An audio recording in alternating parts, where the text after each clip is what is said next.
Hello viewers, Will Underwood here from Gambling Insider with Filippo Ferri, Chief Compliance Officer from Delasport. Filippo, thanks for joining us today. First question I wanted to ask you, there's a couple of parallels going on with Gambling Insider and you guys recently because we both celebrated our 15-year anniversary this year. Exactly. So I wanted to ask you, how do you reflect on Delasport's journey so far? Delasport has changed massively over the past 15 years. We've doubled in size. We are now around 500 people working at Delasport across 5 offices. And it's been an incredible journey, and I'm really happy to have been part of it. So building on that, I know you recently had some launches across the Americas. So I wanted to ask you how your experience within the EU market has kind of helped prepare you for that differing landscape. Well, correct. So we've entered both Ontario in Canada and Brazil more recently at the beginning of this year. You will see that there as well, just like there is a divide in terms of regulations from the Scandies and the North European, the Anglo-Saxon way of regulating, the more Mediterranean way of regulating a market. There as well. I mean, there's great differences in the way Ontario in Canada has been regulated. Of course, if we were to look at the US, also how the US has been regulated, and more recently Brazil. It's not that different.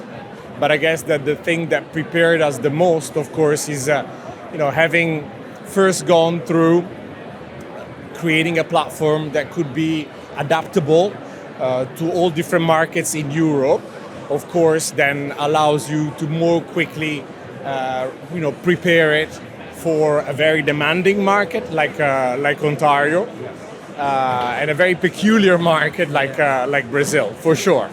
So I'm going to ask you about both of those markets. Starting with Brazil, I mean, of course, it's all everyone wants to talk about at the moment. And then, I wanted to ask, how do you kind of focus on meeting your compliance objectives within a market that can be so politically volatile and localizing for that area? How do you approach something like that? With patience and determination and a certain amount of zen. Yeah. We are a technology solution provider, a new one, in terms of like a modern one that can adapt easily.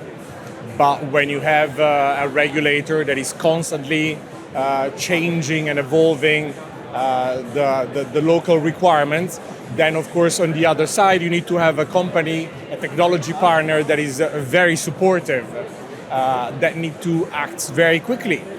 And another really, really interesting market obviously is Ontario. It's kind of booming at the moment. It's the sole regulated iGaming market in Canada. What can you tell us about your experience there and how it's obviously differing, I imagine, massively to entering into Brazil? What can you tell us about your operations there?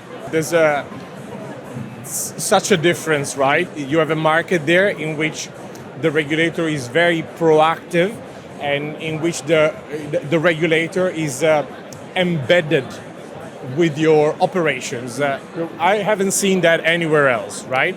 I mean, most markets are reactive. You have the operator doing its own thing, and the regulator occasionally, knocking at your door and saying, have you been doing things correctly? Show me. I'm auditing you.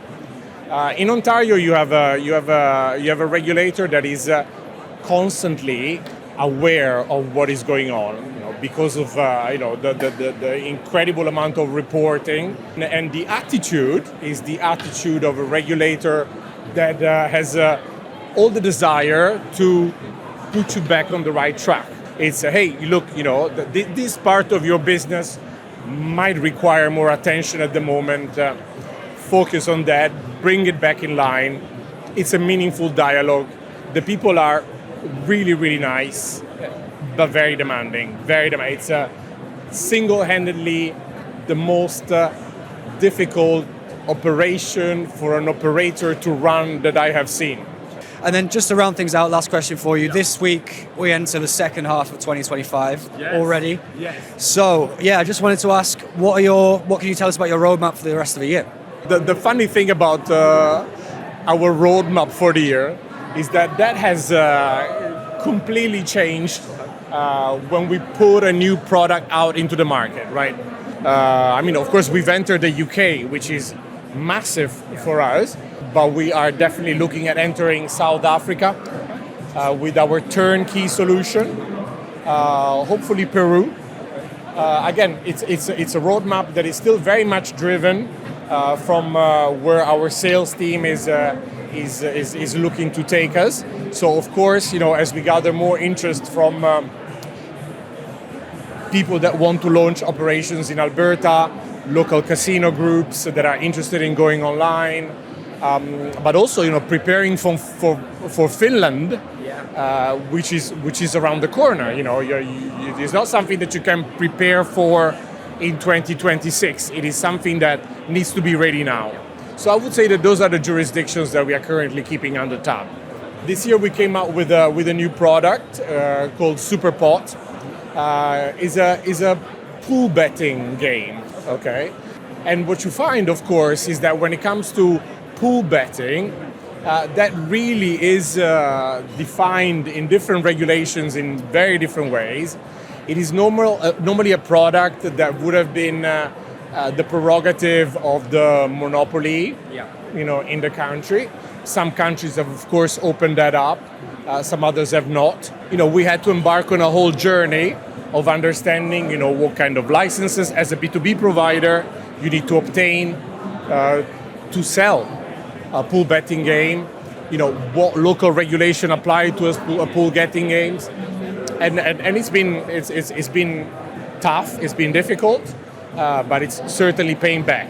Filippo, thank you very much for your time. I know A pleasure. Lovely to speak to you. Absolutely. Thank you so much.